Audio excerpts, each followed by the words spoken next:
کرائے پر مکان چاہیے۔ کھارا در کراچی کا ایک پرانا علاقہ ہے جہاں کی تنگ گلیاں، پرانی عمارتیں اس کی پہچان ہے۔ یہاں اکثر لوگ کرائے کے مکان پر ہی رہتے ہیں۔ 2014 میں فرحان نامی لڑکا اسی علاقے میں کرائے پر مکان ڈھونڈنے آیا۔ کیونکہ وہ کراچی کا رہائشی نہیں تھا، اس لیے ڈھونڈتے ڈھونڈتے کھارا در آ گیا اور ایک گھر اسے مل گیا۔ گھر تو مناسب سا تھا کیونکہ وہ بہت پریشان تھا، اس وجہ سے فوراً ہی شفٹ ہو گیا اور اس کی رات تو بہت سکون سے گزری۔ صبح جب فرحان اٹھا تو دیکھ کر حیران رہ گیا کہ ایک کمرے میں اتنی مکھیاں، جبکہ اس کمرے میں نہ تو کوئی کھڑکی تھی اور نہ ہی کوئی روشن دان تھی۔ پھر اتنی مکھیاں کہاں سے آئیں؟ کافی دیر سوچتا، لیکن فرحان کی حیرانی ختم نہ ہوئی۔ روزانہ کوئی نہ کوئی بات اسے حیران کر دیتی تھی۔ ہر رات 3 بجے کے بعد اسے ایسا لگتا تھا کہ جیسے گھر میں کوئی چل رہا ہے یا کچن میں برتن بج رہے ہیں۔ کبھی کسی کے ہنسنے کی آوازیں اور کبھی کسی کے رونے کی آوازیں آتی ہیں۔ لیکن اس رات تو خری ہو گئی۔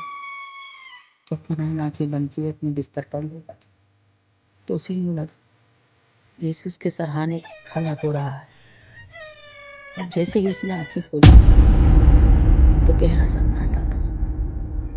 خوف سے فرحان کی آنکھیں پھٹی جا رہی تھیں۔ اس نے اسی وقت یہ فیصلہ کر لیا کہ کل وہ ضرور اس بارے میں کسی سے بات کرے گا۔ دوسرے دن اس نے پڑوس کی ایک بزرگ خاتون سے اس بارے میں بات کی اور ساری باتیں بتاتے ہوئے یہ بھی بتایا کہ ایک کمرے میں مسلسل مکھیاں کیوں رہتی ہیں۔ بوڑھی عورت نے فرحان کو بتایا، بیٹا تم اس کمرے کو بند رکھا کرو، کیونکہ کچھ عرصے پہلے تمہاری طرح ایک میاں بیوی اس گھر میں رہنے آئے تھے اور ایک دن اس عورت کی لاش اس کمرے میں ملی تھی۔ یہ سن کر فرحان کے چہرے کا رنگ اڑ گیا، جیسے پیروں تلے اس کی زمین کھنچ گئی۔ اس نے گھر جاتے ہی اس کمرے کو فوراً لاک کر دیا، لیکن رات بھر دروازے کی کھٹکھٹاہٹ نے اسے سونے نہیں دیا۔ رات بھر وہ خوف کا شکار رہا اور اپنا سر پکڑ کر بیٹھا رہا۔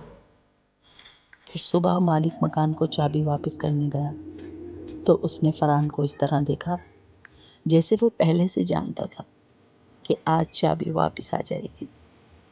اس نے ہنس کر فرحان سے کہا، تم بھی 15 دن سے زیادہ نہیں رہ سکے؟ تو فرحان کو سمجھ میں آیا کہ جسے وہ ایک خوف سمجھ رہا تھا، در حقیقت وہ ڈراؤنا سچ ہے۔ کرائے پر مکان چاہیے کیونکہ آج بھی وہ گھر خالی ہے اور وہاں سے گزرنے والوں کو اس گھر سے کبھی ہنسنے کی، کبھی رونے کی اور کبھی چیخنے کی آوازیں آتی ہیں۔